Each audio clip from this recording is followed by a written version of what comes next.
Hello student, in this video I'm going to explain about a very important topic which is mitosis and meiosis. So student, इस video में हम mitosis और meiosis को difference के base पे understand करने वाले हैं. So moving forward about the difference between mitosis and meiosis. So here student, about the first difference between the mitosis and meiosis. Mitosis alternate name is equational division and meiosis alternate name is reduction division. Name को समझते हैं. Equational division का मतलब होता है कि जो भी क्रोमोसोम के नंबर हैं माइटोसिस में वो सेम रहते हैं पेरेंट सेल से डॉटर सेल्स के फॉर्म होने में, but in the case of a meiosis यहाँ पे क्रोमोसोम के नंबर रिड्यूस हो जाते हैं, इसलिए इसे हम रिडक्शन डिवीजन बोलते हैं.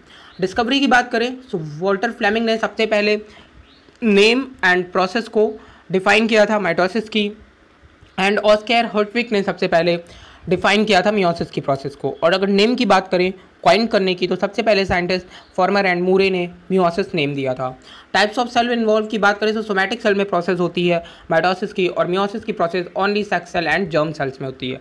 सोमैटिक सेल का मतलब है कि अगर आपने एक प्लांट देखा तो उस प्लांट में रूट स्टेम लीव्स में जो सेल डिवीजन की प्रोसेस हो रही है, जो सेल्स न्यू फॉर्म हुई हैं, वहाँ पे माइटोसिस की प्रोसेस हुई है. लेकिन अगर हम pollen grain, male gamete, female gamete की बात करें जो कि male reproductive part and female reproductive parts में फॉर्म हो रहे हैं एक फ्लावर में, वहाँ पे सेक्स सेल्स में डिवीजन हो रहा है और वहाँ पे मियोसिस डिवीजन की प्रोसेस होती है. नेक्स्ट थिंग है यहाँ पे टाइप्स ऑफ रिप्रोडक्शन के केस में. सो यहाँ पे एसेक्सुअल डिवीजन होता है बिकॉज ऑफ सिंगल ऑर्गेनिज्म भी न्यू सेल्स का फॉर्मेशन कर सकता है माइटोसिस की प्रोसेस के through, and in the case of a meiosis sexual division की प्रोसेस होती है. मदर सेल की बात करें तो ये हैप्लॉइड होंगी या डिप्लॉइड भी हो सकती हैं, बट यहाँ पे इन the case of a meiosis always diploid. Number of division की बात करें तो यहाँ पे सिर्फ सिंगल डिवीजन होता है माइटोसिस के केस में, बट मियोसिस के केस में 2 डिवीजन्स होते हैं. ड्यूरेशन की बात करें तो कंपैरेटिवली शॉर्टर होता है ड्यूरेशन माइटोसिस का, बट लॉन्गर होता है मियोसिस का. Number of daughter cell 2 daughter cells का फॉर्मेशन होता है after the division, but 4 daughter cell का फॉर्मेशन होता है आफ्टर द मियोसिस डिवीजन. इसे ऐसे समझ सकते हैं हम लोग, फॉर एग्जांपल ये एक सेल है, माइटोसिस की प्रोसेस में सिर्फ एक सेल से, मदर सेल से 2 डॉटर सेल का फॉर्मेशन होगा. बट अगर हम यहाँ पे बात करें मियोसिस सेल डिवीजन की, सो मियोसिस में पहले ये फर्स्ट डिवीजन की प्रोसेस हुई, देन यहाँ पे सेकंड डिवीजन की प्रोसेस होगी, तो फर्स्ट से 2 एंड ईयर ऑल्सो 2 सेल्स का फॉर्मेशन होगा, तो टोटल ओवरऑल कितनी सेल्स हो गई 4 सेल्स. तो ऐसे मियोसिस सेल डिवीजन की प्रोसेस होती है. नेक्स्ट है यहाँ पे 8 पॉइंट की बात करेंगे तो नंबर ऑफ डॉटर सेल को हमने समझा 2 डॉटर सेल्स फॉर्म होती हैं माइटोसिस के केस में, एंड 4 डॉटर सेल का फॉर्मेशन होता है मियोसिस के केस में. रिजल्ट्स की बात करें तो जो भी सेल्स फॉर्म होंगी यहाँ पे डिप्लॉइड होंगी, but in the case of meiosis new form cells are haploid. And 10 points की बात करें तो रिडक्शन इन क्रोमोसोम नंबर, मैंने पहले ही बताया कि क्रोमोसोम के नंबर रिड्यूस नहीं होते हैं माइटोसिस के केस में, बट मियोसिस के केस में क्रोमोसोम के नंबर रिड्यूस होते हैं, हाफ हो जाते हैं. ह्यूमन बीइंग की बात करें तो 46 क्रोमोसोम नंबर प्रेजेंट होते हैं, तो after the cell division meiosis के बाद यहाँ पे 23 क्रोमोसोम हर एक डॉटर सेल में फॉर्म होते हैं. नेक्स्ट है जेनेटिकली आइडेंटिटी से रिलेटेड. सो आइडेंटिटी यहाँ पे डॉटर सेल जेनेटिकली सिमिलर होती हैं, सेम होती हैं, but daughter cell genetically different होती हैं क्योंकि रिकॉम्बिनेशन की प्रोसेस होती है मियोसिस में. 12 पॉइंट है रिकॉम्बिनेशन और क्रॉसिंग ओवर की प्रोसेस माइटोसिस में टोटली एब्सेंट होती है, बट मियोसिस में क्रॉसिंग ओवर की प्रोसेस होती है. नेक्स्ट है लीड टू फॉर्मेशन ऑफ, ये हर जगह हर एक सेल में प्रेजेंट होते हैं, हर एक सेल को फॉर्म करते हैं except sex cell. Sex cells को नहीं फॉर्म करते, बट सेक्स सेल्स के अलावा मियोसिस भी किसी दूसरी टाइप के सेल्स को नहीं फॉर्म करता. मीन फीमेल एग सेल या फिर मेल जर्म सेल्स का फॉर्मेशन मियोसिस के प्रोसेस के थ्रू होता है. कौन से स्टेप्स इन्वॉल्व होते हैं माइटोसिस की प्रोसेस में? तो prophase, metaphase, anaphase, telophase. But in the case of meiosis में खुद में 2 स्टेज है, पहला meiosis first, second meiosis second. और मियोसिस फर्स्ट में prophase first, metaphase first, anaphase first, telophase first होती है, और मियोसिस सेकंड में prophase second, metaphase second, anaphase second and telophase second stage होती है. 15 पॉइंट अबाउट द इंटरफेज के बारे में. सो इंटरफेज अकर होता है प्रायर टू डिवीजन, हर एक डिवीजन के पहले इंटरफेज है, बट इंटरफेज यहाँ पे मियोसिस के केस में मियोसिस फर्स्ट के पहले होगा, मियोसिस सेकंड के पहले नहीं होगा. डीएनए रेप्लिकेशन की बात करें अगर यहाँ पे तो इंटरफेज में टेक्स प्लेस होगा माइटोसिस के केस में इंटरफेज के टाइम पे, but in the case of meiosis यहाँ पे जो भी प्रोसेस है वो इंटरफेस फर्स्ट में तो हो रही है, बट इंटरफेस सेकंड में नहीं होती डीएनए रेप्लिकेशन की प्रोसेस. डीएनए रेप्लिकेशन सिर्फ 1 टाइम होता है माइटोसिस में, बट मियोसिस में 1 फॉर 2 सेल डिवीजन प्रोसेस होती है. नेक्स्ट पॉइंट यहाँ पे जो भी है वो है 18 पॉइंट, और वो है step length of prophase. Prophase की जो लेंथ है वो टाइम इन अ प्रोफेज में नॉर्मल है, बट जो प्रोफेज फर्स्ट मियोसिस है उससे शॉर्ट होती है.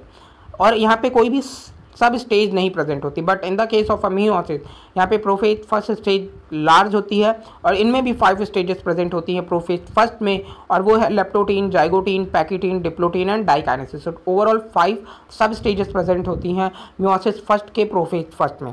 प्रोफेज फर्स्ट सिंपल प्रोसेस है माइटोसिस में, बट कॉम्प्लिकेटेड है मियोसिस में। And then synapses.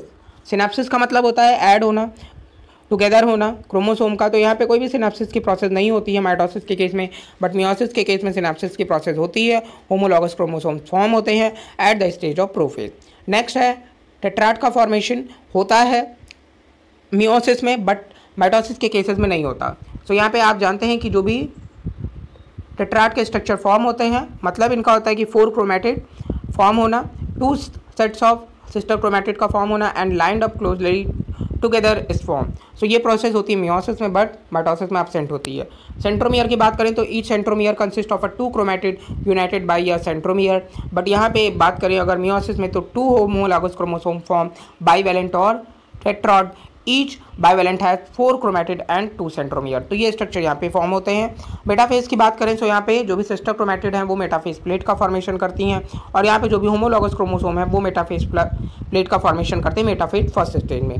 Then chromosome alignment जो प्रोसेस होती है मेटाफेज में, वो मेटाफेज प्लेट में हो रही है, सेम प्लेट में हो रही है, लाइनअप होते हैं सेंट्रोमियर के structure. And in the case of a metaphase first meiosis first की प्रोसेस में जो भी सेंट्रोमियर हैं वो लाइनअप होते हैं एक प्लेन में और पैरेलल होते हैं एक दूसरे के।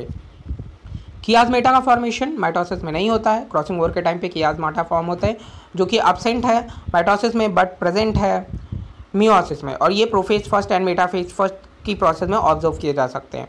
एनाफेज की बात करें तो एनाफेज की जो स्टेज है वो माइटोसिस के केस में सिस्टर क्रोमेटिड को सेपरेट करती है और पोलर जोन की तरफ माइग्रेट करती है, but in the case of a meiosis यहाँ पे जो भी एनाफेज फर्स्ट के टाइम पे जो भी क्रोमोसोम है वो सेपरेट होते हैं और पोलर जोन पे जाते हैं, एंड सिस्टर क्रोमेटिड जो है वो एनाफेज फर्स्ट में सेपरेट नहीं होते, ये सेपरेट होते हैं एनाफेज सेकंड के स्टेज में।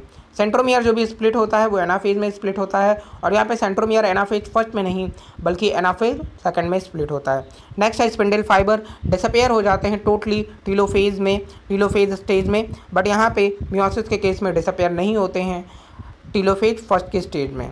नेक्स्ट है न्यूक्लियोलाई जो भी डिसअपेयर हो जाती है at the time of a cell division starting, वो रीअपेयर होती है टीलोफेज के स्टेज में, बट मियोसिस के केस में ये टीलोफेज फर्स्ट के टाइम पे रीअपेयर नहीं होती। स्पिंडल फाइबर की बात करें तो ये कंप्लीटली टीलोफेज स्टेज में डिसअपेयर हो जाते हैं, but in the case of meiosis telophase first के स्टेज में टोटली डिसअपेयर नहीं होते स्पिंडल फाइबर। न्यूक्लियोलाई की बात करें तो रीअपेयर हो रही है टीलोफेज में, ये बात हमने पहले ही समझी। कैरियोकाइनेसिस को समझते हैं। कैरियो का मतलब होता है न्यूक्लियस, काइनेसिस का मतलब होता है डिवीज़न। तो जब न्यूक्लियस डिवीज़न की बात होती है तो उसे हम क्या बोलते हैं, कैरियोकाइनेसिस बोलते हैं। ये इंटरफेज की प्रोसेस के टाइम पे होता है और ये इंटरफेज फर्स्ट की प्रोसेस के टाइम पे होता है मियोसिस फर्स्ट में। नेक्स्ट साइटोकाइनेसिस, साइटो का मतलब होता है साइटोप्लाज्म, काइनेसिस का मतलब होता है डिवीज़न। तो मतलब साइटोप्लाज्म का डिवीज़न ये होता है at the end of a telophase stage में, और यहाँ पे साइटोकाइनेसिस की जो प्रोसेस है वो telophase first and telophase second के टाइम पे दोनों में होती है। नेक्स्ट फंक्शन को समझते हैं, क्या इंपॉर्टेंस है माइटोसिस और मियोसिस का। सो माइटोसिस का इंपॉर्टेंस है ग्रोथ में, रिपेयर करने में, रिप्लेसमेंट करने को सेल में, और ये मोर सेल्स प्रोड्यूस करती है at the time of a growth, and ये रीजनरेट भी करती है जो भी डैमेज या लॉस सेल हो जाती हैं, और उसके साथ ही साथ प्रोकैरियोट में ये एक सेक्सुअल रिप्रोडक्शन की प्रोसेस में भी इन्वॉल्व होते हैं। नेक्स्ट अगर मियोसिस के फंक्शन की बात करें सो ये गैमेट का फॉर्मेशन करते हैं, क्रोमोसोम के नंबर को मेंटेन करते हैं ऑफस्प्रिंग में, और साथ ही साथ जेनेटिकली डाइवर्सिटी का फॉर्मेशन करते हैं, दैट मीन्स आइडेंटिकल थिंग नहीं फॉर्म करते। सो ये ओवरऑल फंक्शन थे जो कि रिलेटेड थे माइटोसिस और मियोसिस से, और यहाँ पे मैंने 32 पॉइंट्स की हेल्प से आपको माइटोसिस और मियोसिस के कॉन्सेप्ट्स को अंडरस्टैंड कराने की कोशिश की। So I hope this video is helpful for you student. Thank you.